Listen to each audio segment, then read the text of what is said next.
नमस्कार, आप सभी का स्वागत है मेट्रो सिटी समाचार में। आइए देखते हैं महाराष्ट्र, मुंबई समेत देश भर की सभी बड़ी खबरें। इस वक्त एक बड़ी खबर आपको बता दे, आदित्य ठाकरे की रैली इस वक्त मुंबई में हो रही है। शिवसेना से गंदगी चली गई, आदित्य ठाकरे बोले हैं। शिवसेना की रैली को संबोधित करते हुए आदित्य ठाकरे ने कहा कि शिवसेना से गंदगी चली गई। हमने साल दर साल देखा कि लोग कैसे बदलते हैं। आदित्य ने कहा कि सभी पार्टियों की नजरें मुंबई महानगर पालिका पे लगी हुई है। नवनीत राणा ने की महाराष्ट्र में राष्ट्रपति शासन लगाने की मांग, बढ़ाई गई पार्टियों के ऑफिस की सुरक्षा। शिवसेना नेता संजय राउत ने कार्यकारिणी की बैठक के बाद कहा कि उद्धव ठाकरे की मौजूदगी में तय किया गया है कि जिसने पार्टी से गद्दारी की है उसे माफ नहीं किया जाएगा। बागी गुट से शुरू की सरकार बनाने की कवायद, देर रात गुवाहाटी से इंदौर होते वडोदरा गए शिंदे, फडणवीस से मिले। शिवसेना बाला साहेब की है और रहेगी और किसी को भी बाला साहेब के नाम का इस्तेमाल नहीं करने दिया जाएगा। बागी विधायकों पर कार्रवाई करने का अधिकार शिवसेना चीफ उद्धव ठाकरे को दिया गया, कार्यकारिणी बैठक में लिया गया फैसला। मराठी अस्मिता और हिंदुत्व के मुद्दे पर आगे शिवसेना और आक्रामक रवैया अपनाएगी। शिव सैनिकों का शिंदे के बेटे के दफ्तर पर हमला, पॉलिटिकल ड्रामे के 5वें दिन यानी शनिवार को शिवसेना कार्यकर्ताओं ने हिंसा पर भी उतर आए। मुंबई में क्या हो रहा है? शिवसेना की मीटिंग में उद्धव को मिला कार्रवाई का अधिकार। जिला प्रमुखों को संबोधित करते हुए उद्धव ठाकरे ने कहा, शिवसेना ने कई बगावतें देखी, बाला साहेब की पार्टी को कोई खत्म नहीं कर सकता। हम महाराष्ट्र में सारी खुराफात के पीछे भाजपा का हाथ, उद्धव ठाकरे। कल रात अमित शाह के वडोदरा में होने की खबर, अमित शाह से देवेंद्र फडणवीस एकनाथ शिंदे के मिलने की पुष्टि नहीं। शिंदे समेत 4 बागियों को मंत्री पद से बर्खास्त कर सकते हैं सीएम उद्धव ठाकरे। एकनाथ के बेटे का दावा, सरकार बनने के बाद अयोध्या जाएंगे एमएलए। महाराष्ट्र के उस्मानाबाद जिले में शनिवार को शिवसेना कार्यकर्ताओं ने पार्टी के बागी विधायकों तानाजी सावंत और ज्ञानराज चौगले के खिलाफ प्रदर्शन किया। एनसीपी सांसद सुप्रिया सुले ने गुवाहाटी में डेरा डाले हुए शिंदे समूह के विधायकों को भगौड़ा विधायक बताया।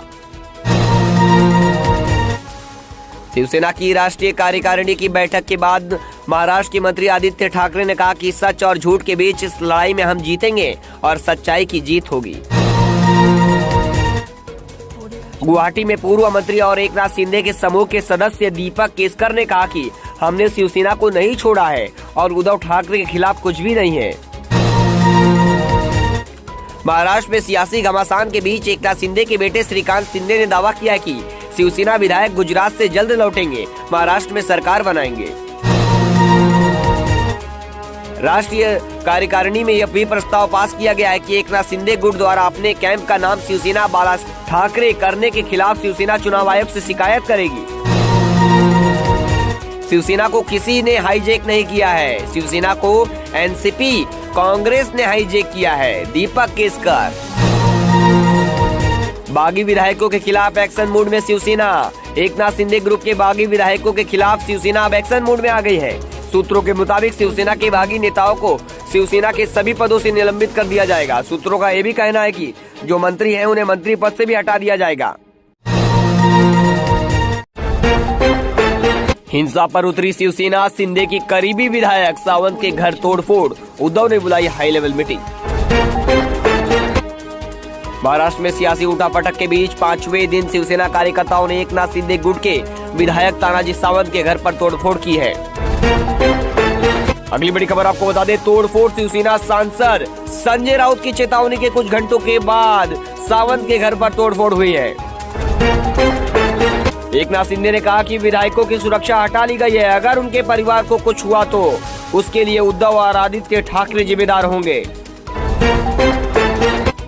इस वक्त एक और बड़ी खबर आपको बता दें, सियासी हंगामे को देखते हुए उद्धव ठाकरे ने हाई लेवल मीटिंग बुलाई है। इस वक्त की बड़ी खबर, वहां शिंदे भी मीटिंग कर रहे हैं, इधर उद्धव ठाकरे ने भी हाई लेवल मीटिंग बुलाई।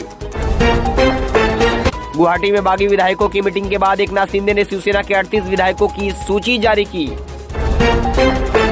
गृह मंत्री दिलीप वळसे पाटिल ने कहा कि मुख्यमंत्री या गृह मंत्रालय ने राज्य के किसी भी एमएलए की सुरक्षा हटाने का आदेश नहीं दिया है। इस संदर्भ में ट्वीट करके लगाए गए आरोप पूरी तरह से गलत और गुमराह करने वाले हैं। जालना में शिवसेना नेता और पूर्व मंत्री अर्जुन खोतकर की 78 करोड़ की संपत्ति ईडी ने जब्त की। भाजपा नेता देवेंद्र फडणवीस भी सहयोगी दलों के साथ बैठक करके आगे की रणनीति तय करने वाले हैं। वे भी कुछ देर में सामाजिक न्याय एवं अधिकारिता राज्य मंत्री रामदास आठवले से मुलाकात कर सकते हैं। एकनाथ शिंदे के गढ़ थाने में हिंसा और कानून व्यवस्था की स्थिति को देखते हुए 30 जून तक कानून व्यवस्था कड़ी कर दी गई है। क्षेत्र में लाठी, हथियार, पोस्टर जलाना, पुतला जलाने पर रोक लगा दी गई है। संजय राउत बोले, शिव सैनिक शांत है, इसका अर्थ यह नहीं कि कमजोर है। अगर ये भड़के तो आपको रहने की जगह नहीं मिलेगी। उद्धव जी ने सबको शांत रहने के लिए कहा है। उद्धव ठाकरे का बयान, शिंदे ने नहीं मानी मेरी बात। उद्धव ने शुक्रवार को शाम शरद पवार के साथ 2 घंटे मीटिंग की। इसके बाद उन्होंने शिवसेना के नगर सेवकों को संबोधित किया। ठाकरे ने कहा कि कुछ दिन पहले जब मुझे बगावत का शक हुआ तो मैंने एकनाथ शिंदे को फोन किया और कहा कि शिवसेना को आगे ले जाने का अपना कर्तव्य निभाओ, ऐसा करना सही नहीं है।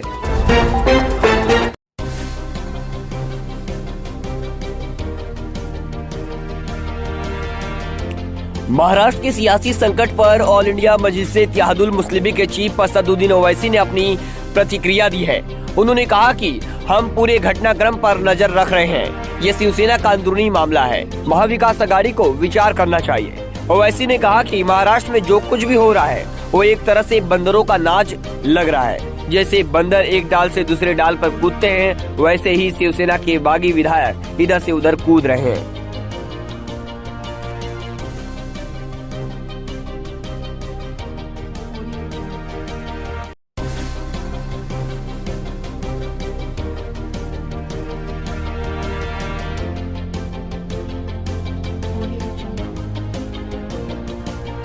शिवसेना की राष्ट्रीय कार्यकारिणी की बैठक के बाद संजय राउत ने कहा कि बैठक में 6 प्रस्ताव पास हुए हैं। 6ठे प्रस्ताव में कहा गया है कि बाला साहेब ठाकरे का नाम अगर कोई अपने राजनीतिक स्वार्थ के लिए इस्तेमाल करता है तो हमें यह मंजूर नहीं है, उस पर कानूनी कार्रवाई की जाएगी। महाराष्ट्र के मुख्यमंत्री उद्धव ठाकरे और राज्य सरकार में मंत्री आदित्य ठाकरे पार्टी की राष्ट्रीय कार्यकारिणी की बैठक में शामिल हुए। शिवसेना सांसद संजय राउत ने कहा कि जिन लोगों ने, चाहे वे कितने भी बड़े नेता हों, जिसने शिवसेना के साथ गद्दारी या बेईमानी की है, उन पर कठोर कार्रवाई करने से सर्वाधिकार हमने एक प्रस्ताव के माध्यम से उद्धव ठाकरे साहब को दिए हैं। शिवसेना की राष्ट्रीय कार्यकारिणी, जिसकी आज दोपहर सीएम उद्धव ठाकरे की अध्यक्षता में एक बैठक हुई, एक प्रस्ताव पारित किया गया जिसमें कहा गया कि किसी को भी नया समूह बनाने के लिए पार्टी या बाला साहेब ठाकरे के नाम का उपयोग करने की अनुमति नहीं दी जाएगी। बागी विधायक दीपक केसकर ने कहा कि उनका संगठन कोई नहीं तोड़ रहा है, हम भी उस संगठन के सदस्य हैं, कल भी रहेंगे। जब उद्धव ठाकरे को हकीकत का पता चलेगा तब वो शायद निर्णय लेंगे। हमने जो किया था लोगों को सही नहीं लग रहा था तो हम अपना निर्णय बदलते हैं। वो नेता हैं, कुछ भी कर सकते हैं। शिवसेना नेता संजय राउत ने मुंबई में कहा कि उद्धव ठाकरे ने कहा कि जो लोग छोड़कर गए हैं वे शिवसेना के नाम से वोट मत मांगे, और अगर वोट मांगते हैं तो अपने खुद के बाप के नाम पर मांगे। शिवसेना के बाप बाला साहेब ठाकरे के नाम पर वोट मत मांगे।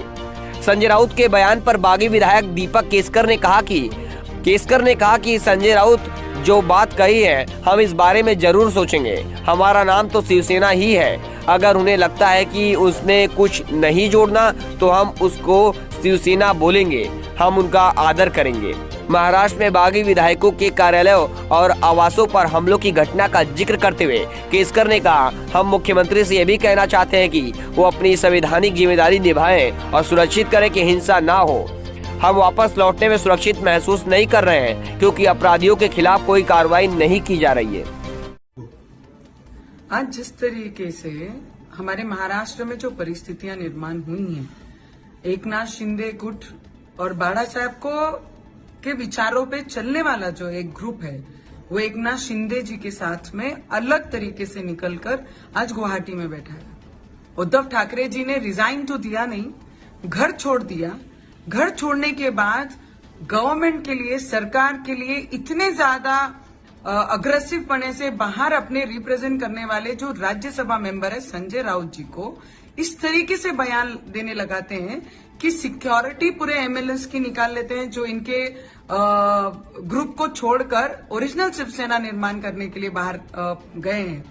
तो उनको ये कहते हैं कि तुम्हारी सिक्योरिटी तो तुम्हें मिलती है पर तुम्हारे परिवारों को सिक्योर करने वाला कौन आएगा। सीधे खुलेआम प्रेस के सामने वो सभी विधायकों के परिवार को खुलेआम धमकी दे रहे हैं कि आप बच जाओगे पर आपके परिवार को कौन महाराष्ट्र में बचाएगा। इस तरीके से संजय राउत धमकी देते हैं।